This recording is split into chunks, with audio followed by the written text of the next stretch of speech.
एक बहुत बड़े घर में सैकड़ों चूहे रहते थे। वो अपना पेट भरने के लिए पूरे घर में टहलते थे।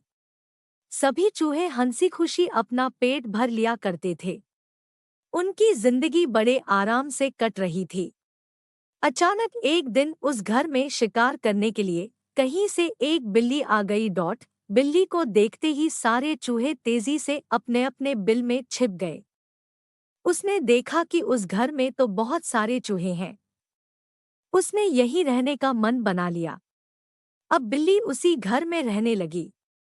जब भी उसे भूख लगती तो बिल्ली अंधेरे में जाकर छिप जाती थी। जब चूहे बाहर निकलते तो बिल्ली उन पर झपटा मारकर खा जाती थी। ऐसा रोज होने लगा। धीरे धीरे चूहों की संख्या कम होने लगी थी। अब चूहों में दहशत फैल गई थी। इस समस्या का हल निकालने के लिए चूहों ने एक सभा बुलाई। सभा में सभी चूहे मौजूद थे।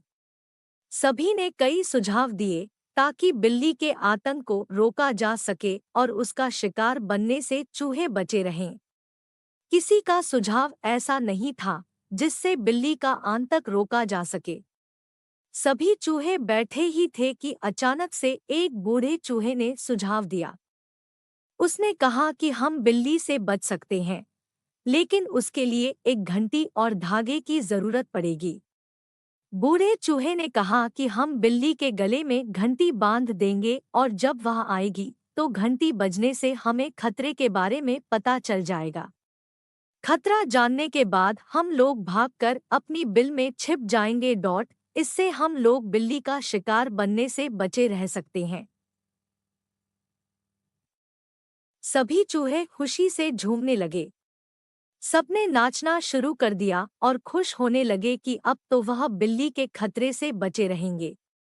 सभी चूहे खुशियां मना ही रहे थे कि अचानक से एक अनुभवी चूहा उठ खड़ा हुआ। उसने सभी चूहों को जोर से डांट लगाई और कहा कि चुप रहो, तुम सब मूर्ख आए। उसके बाद अनुभवी चूहे ने जो कहा वह सुनकर सभी का मुंह उतर गया।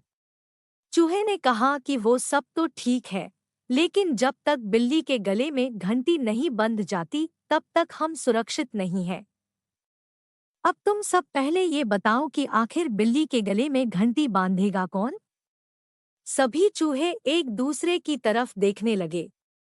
सभा में सन्नाटा छा गया था। सभी चूहे निराश हो गए।